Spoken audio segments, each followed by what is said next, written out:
감사합니다. 우리 좌우 옆에 앞뒤로 앉아 계신 분들께 인사하겠습니다. 새해 복 많이 받으십시오. 새해 복 많이 받으세요.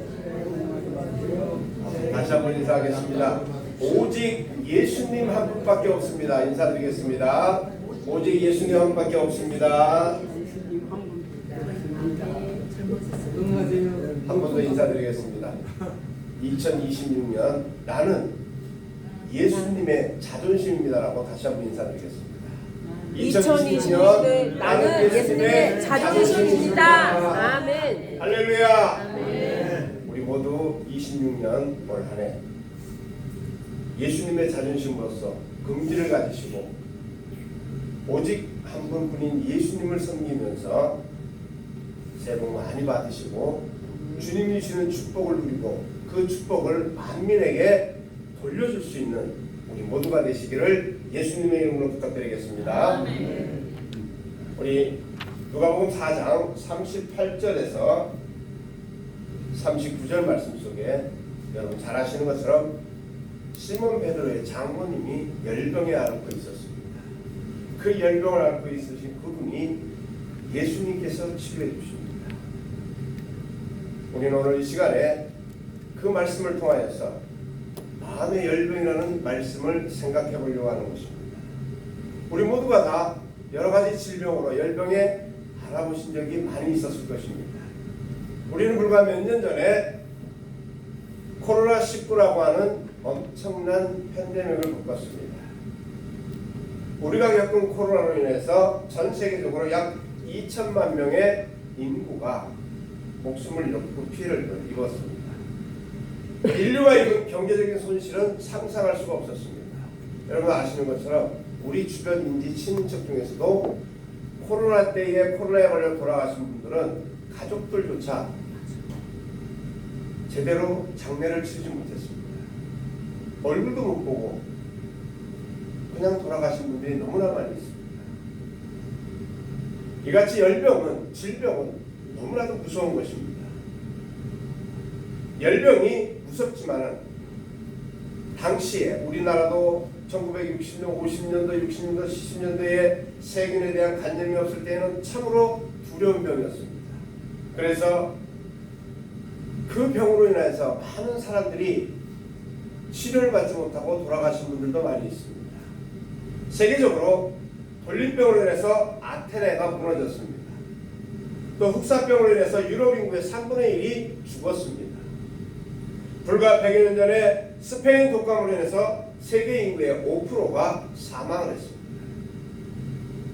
그 외에도 천연두로 아즈텍 제국이 멸망하였고 잉카 제국이 지구에서 영원히 사라져버렸습니다. 이같이 질병은 대단히 무서운 것입니다. 오늘 본문에도 이러한 열병을 죽을 수밖에 없는 병에 걸린 사람이 나옵니다. 그런데 그가 예수님으로부터 고침을 받고 성경에 보니까 즉시로 일어나서 수종을 들었다라고 말씀해주고 있습니다. 사랑하는 여러분, 이 말씀 속에서 우리가 깨달을 수 있는 것은 예수님을 만나면은 우리 마음의 열병이 사라진다는 것입니다. 그리고 주님을 위해서 사는 사람이 되는 것입니다. 베드로의 장모가 열병을 앓을 때에 예수를 만났고 예수님을 만남으로 말미암아 병이 고쳐졌고 병을 고침으로 말미암아 예수님을 수종드는 사람으로 변하게 되었던 것입니다. 과거에 말 못할 사시절에 마음의 열병을 앓다가 죽었다는 사람들도 너무나 많이 있습니다. 이처럼 마음의 병에 걸리면은 우리는 걷잡을 수 없는 상태에서 헤어날 수가 없는 것입니다. 고칠 수 있는 병도 마음의 상처가 깊고 마음의 질병이 깊으면 고치질 못하는 것입니다. 누누이 강조하지만 우리 기독교인들은 항상 살아계신 예수님이 나와 함께 하시기 때문에 언제나 긍정적인 사고를 가져야 됩니다. 할 수 있다는 사고를 가져야 됩니다. 무엇인지 간에 주님이 함께 하시기 때문에 할 수 있다는 신념을 가져야 된다는 것입니다. 할 수 있다 하신 이는 나의 능력 주 하나님이신 것을 믿고 깨달으시면서 그분을 고백하면서 어떠한 상황 속에서도 주님을 생각하면서 헤쳐나갈 수 있어야 되는 것입니다. 그렇기 때문에 기독교인들은 앞에 시련이 다가오고 두려움이 와도 예수님이 함께하기 때문에 할 수 있다는 신념이 있기 때문에 그 질병을, 그 두려움을 물리칠 수가 있는 것입니다. 그러나 마음이 약한 사람들은, 마음의 병이 있는 사람들은 고칠 수 있는 병, 분명히 고칠 수 있음에도 불구하고 이미 마음속에 포기했기 때문에 고치지 못하는 것입니다. 사랑하는 여러분, 이미 많은 세월을 사신 우리 모두이기 때문에 이제 다시 한번 마음을 다잡고 주님이 나와 함께 하시고 예수님이 나와 함께 하시기 때문에 그 어떠한 것도 두렵지 아니하고 그 어떠한 질병도 두렵지 아니하고 그 어떠한 어려움도 그 어떠한 무서움도 두렵지 아니하고 나는 그분과 함께 함으로 말미암아 헤쳐나갈 수 있다는 신념을 가지시고 올 한 해를 살아가시기 부탁드리겠습니다. 아멘. 우리가 치료받아야 할 마음의 병은 과연 무엇일까요? 첫째로 세속의 열병을 우리가 생각해 봐야 됩니다.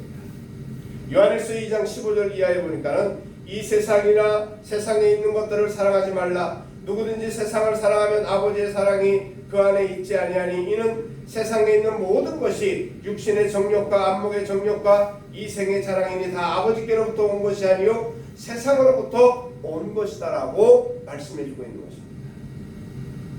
여러분, 열병은 몸이 뜨거워서 제정신을 차리지 못하는 상태를 말씀하고 있습니다. 그래서 어린아이들이 열이 나고 경기를 하면 굉장히 위험한 상태에 이르는 것입니다. 이미 자녀들을 다 키워보신 분들이지만은 내 아이가 병이 났을 때, 열이 났을 때에 어떻게 합니까? 그 열을 낮추기 위해서 옷을 다 벗기고 수건으로 닦아주면서 열을 낮추기 위해서 갖은 애를 낳습니다. 왜냐하면 열을 낮추지 않으면 그 아이가 그 열로 인하여서 걷잡을 수 없는 질병 속에 빠지게 되는 것입니다. 그렇기 때문에 우리는 우리의 정신상태, 우리 마음에 그 어떤 열병도 가지고 있어서는 안 됩니다. 찾아올 수 있는 열병이 얼마든지 있습니다. 그러나 단호하게 예수의 이름으로 물리치면서 우리가 예수님의 말씀으로 무장하면서 예수님의 기도로서 우리가 함께하면서 그 열병을 헤쳐나가야 되는 것입니다. 내가 열병을 앓고 있으면 그 상태로 주님을 섬길 수가 없습니다. 하나님의 일도 할 수 없습니다. 모든 것이 자포자기 되고 포기하고 주저앉게 되는 것입니다. 그래서 요한복음 5장 44절에 이렇게 말씀합니다. 너희가 서로 영광을 취하고 유일하신 하나님께로부터 오는 영광은 구하지 아니하니 어찌 나를 믿을 수 있냐라고 책망하고 있는 것입니다. 우리 하나님께서는 분명 우리에게 모든 것을 헤쳐나갈 수 있도록 말씀을 주시고 또 길을 열어주십니다. 그러나 대단히 안타깝게도 우리는 우리의 생각대로 살기 때문에 하나님의 생각이 있음에도 불구하고 하나님의 길이 있음에도 불구하고 내 생각이 앞서기 때문에 하나님을 순간적으로 놓아버리는 것입니다. 이러한 일이 거듭돼서는 안 되는 것입니다. 설령 내가 짧은 생각으로 하나님을 놓았을지언정 즉시 회개하고 하나님을 붙잡고 하나님 앞에 기도해야 되는 것입니다.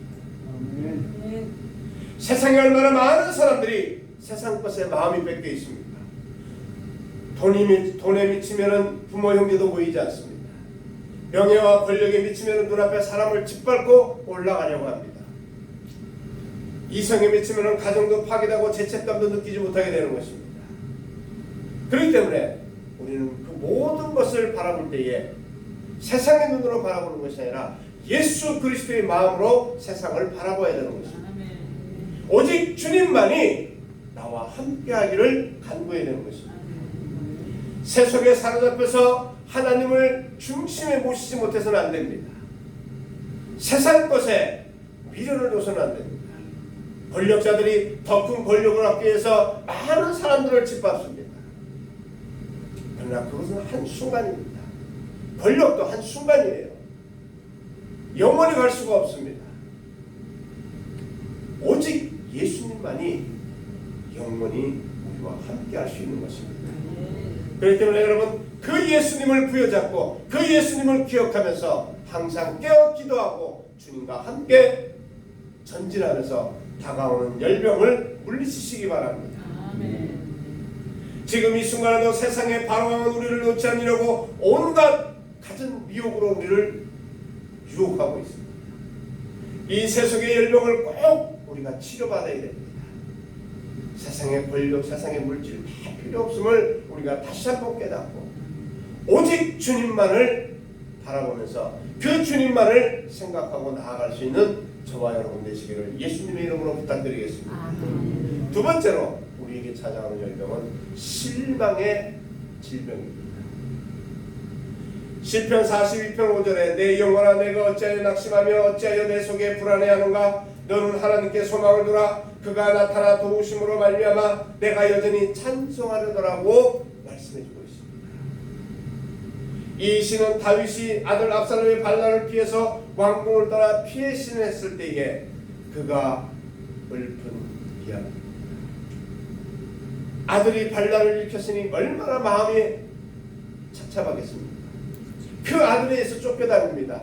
그 아들에서 죽음을 맛보고 있습니다. 아들과 싸워야 하니 얼마나 마음이 아프겠습니까?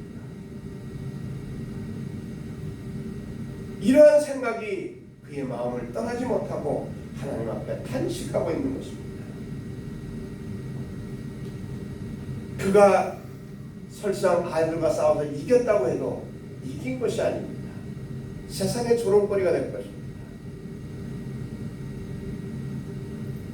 이와 같이 수많은 일들을 통해서 우리가 실망하고 미리 머리 싸매고 누워있을 필요가 없는 것입니다. 누가복음 24장에 엠마오로 가는 두 제자가 그랬습니다. 여러분도 잘 아시는 것처럼 예수님 돌아가시고 나서 실망하여서 뿔뿔이 흩어집니다. 이제 예수님은 죽었다라고 생각하고 그들은 예수님을 버리고 떠납니다. 그런데 그 곁에 예수님이 함께 동행을 합니다. 그래도 그들은 알지 못해요. 가면서 예수님과 이야기하면서 부활하신 주님을 믿지 못하고 십자가에 처형당함을 안타깝게 생각합니다. 그렇게 허망한 마음으로 떠나는 그들에게 예수님이 나타나신 것입니다. 그들뿐만이 아닙니다. 모든 제자들에게도 다 그러한 마음이 있었고 예수님이 나타나셨습니다. 누가복음 24장 38절에 예수께서 이르시되 어찌하여 두려워하며 어찌하여 마음에 의심이 일어나느냐라고 말씀해주고 있는 것입니다. 사랑하는 여러분, 우리가 성령 예수 그리스도를 마음속에 굳건히 고백하고 믿고 있다면 우리는 마음에 두려움을 가질 필요가 없습니다. 실망할 필요가 없습니다. 우리에게 다가오는 시련, 우리에게 다가오는 환난, 우리에게 다가온 어려움 잠시 잠깐입니다.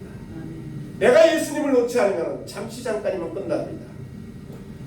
그 예수님을 부여잡고서 그 예수님과 함께 가면은 참고 견디면은 반드시 주님께서 우리에게 길을 열어주시는 것입니다. 우리는 실망할 필요가 없습니다.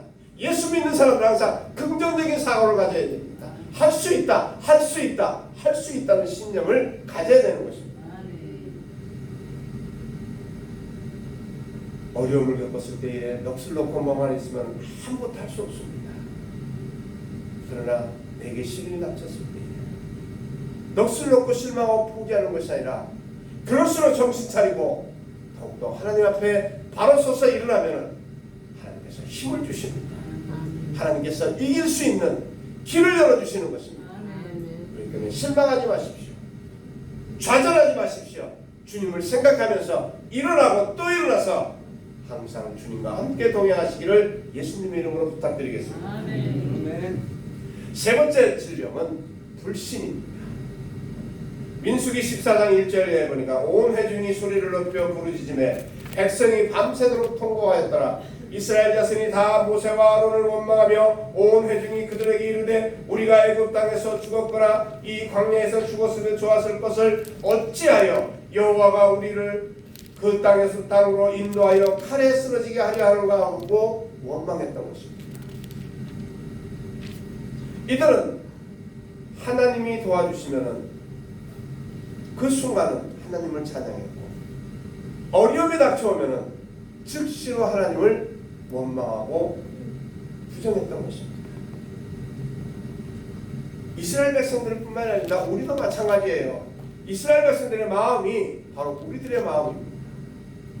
사람들이 세상 살면서 힘이 든다면 믿음이 없어서 믿는 사람들이 살면서 힘이 든다는 것은 믿음이 약해졌다는 거예요. 우리의 젊었을 때에, 내가 처음 예수를 믿었을 때에, 또 예수님으로부터 사랑을 받고 성령을 받고 예수님 일을 열심히 행할 때에 나를 생각해 보십시오. 그때는 정말 세상에 물불 가리지 아니하고 두려움도 없었습니다.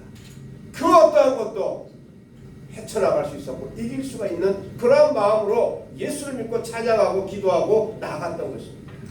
그런데 점점 시간이 흐르면서 우리의 생각이 나태해지고 우리의 생각이 낮아지면서 부정적인 생각이 먼저 찾아옵니다. 불신이 먼저 찾아옵니다. 그러다 보니까는 할 수 있는 것도 하지 못하고 원망만 하게 되는 것입니다. 이것이 우리 인간의 마음입니다. 이스라엘 백성들이 광야에서 힘들었던 것은 그들의 믿음이 없어졌던 것입니다. 홍해를 건넜을 때에 그들은 딱 한 번 웃었습니다. 40년 동안 얼굴 한번 펴보지 못했습니다. 하나님이 늘 그들 곁에서 지켜주었지만은 그 하나님을 생각하지 못했기 때문에 그들 마음속에는 불만과 불평만 있었던 것입니다. 사랑하는 여러분, 지금 이 시간까지도 하나님은 우리와 함께 하십니다. 우리를 지켜주십니다. 우리를 붙들어 주십니다. 그 하나님을 부여잡고 긍정적인 사고로 앞으로 나아가시기 바랍니다. 2026년 모든 불신을 물리치고 긍정적인 사고로 모든 것을 할 수 있다는 마음을 가지고 앞으로 나아가시기 바랍니다. 우리 목자의 집도 그렇고 우리의 삶도 그렇고 우리의 자녀들도 그렇고 우리가 운영하는 기업도 그렇고 모든 것이 하나님이 함께 하시는 말미암아 승리하며 나아갈 수 있다는 긍정적인 사고로 이겨나갈 수 있는, 헤쳐나갈 수 있는 올 한 해가 되시기를 예수님의 이름으로 부탁드리겠습니다. 믿고 흔들리지 않는 것이 기적을 이루는 믿음입니다. 마태복음 21장 22절에 너희가 기도할 때에 무엇이든지 믿고 구하는 것은 다 받으리라고 말씀해 주셨습니다. 감사했더니 병이 나았고 감사했더니 물질의 문제가 해결됐고 감사했더니 치유를 경험하신 분들이 우리 주변에 많이 있습니다. 우리가 신앙생활하면서 그런 분들을 많이 보아왔습니다. 우리 곁에서도 나의 곁에서도 일어났던 일들을 볼 수가 있습니다.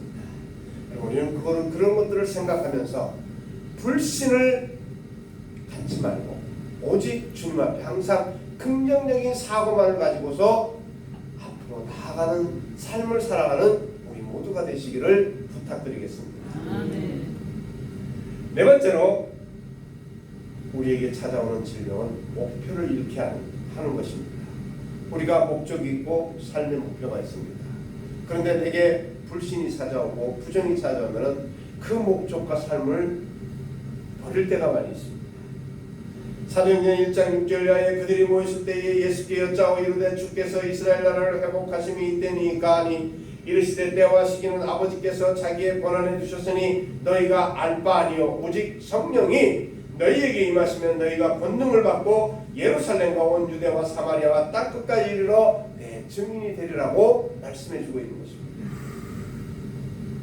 제자들 중에는 예수님을 열심히 믿고 따르는 열심당이 있습니다. 또 민족에게 또 주변에 있는 사람들에게 어려움을 끼치기 위해서 마음에 앙심을 품고 있는 사람들도 있습니다. 우리 주변에는 수없이 많은 부류의 사람들이 있습니다. 그러나 우리 예수 믿는 사람들 그 어떠한 부류 중에서도 항상 목표를 잃지 않냐고 불신을 깨쳐버리고 긍정적인 사고로서 모든 이들을 포용하고 수용하면서 오직 주님만을 드러낼 수 있는 하나님의 제자가 되어야 될 것입니다. 그리할 때에 주님께서 우리를 붙들어 주시고 우리와 함께 하시는 것입니다. 제자들도 예수님이 승천하시기 직전까지는 그들의 열망은 이스라엘의 독립이었습니다. 그러나 예수님이 십자가에 달려 돌아가시자 그 생각은 다 잊어버립니다. 그 열심은 다 없어져 버립니다.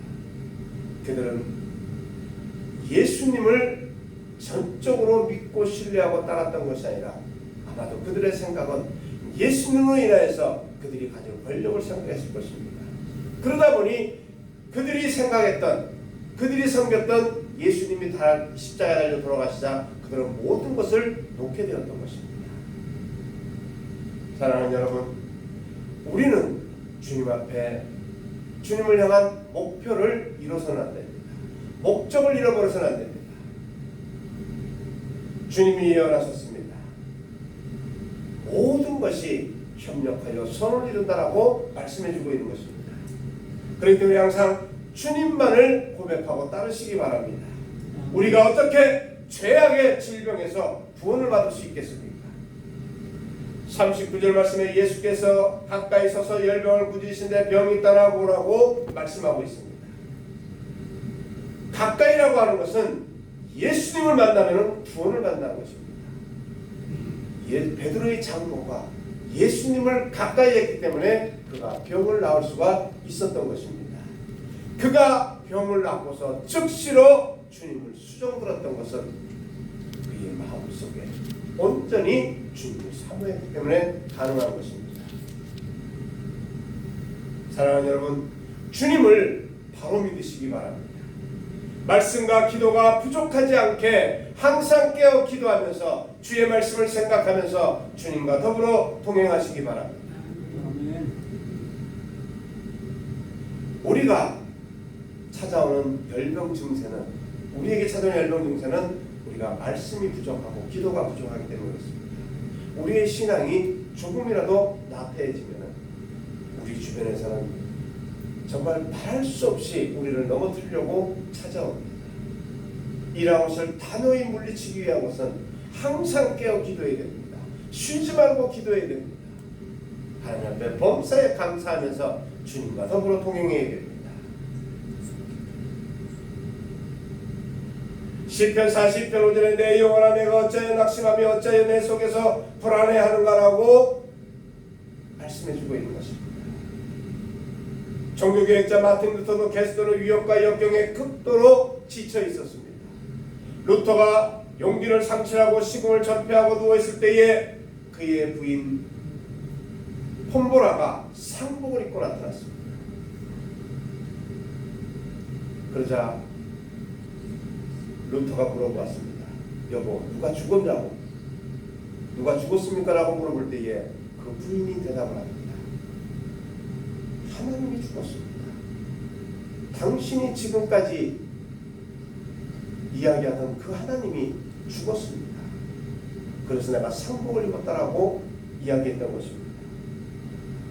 하나님이 죽었다고 이야기하니까 루터가 깜짝 놀라면서 아니 어떻게 감히 그런 말을 하냐라고 소리치고 부인에게 꾸짖습니다. 그러자 부인이 다시 한번 이야기합니다. 하나님이 살아계신다면 당신이 이토록 좌절할 이유가 없습니다. 이 강력한 부인의 역설 앞에 루터가 다시 한번 용기를 내고 하나님을 감당했던 것입니다. 오늘날 그 유명한 루터로 우리에게 오르내리고 있는 것입니다. 사랑하는 여러분, 혹시 지금 내가 어떤 열병에 붙들려 있습니까?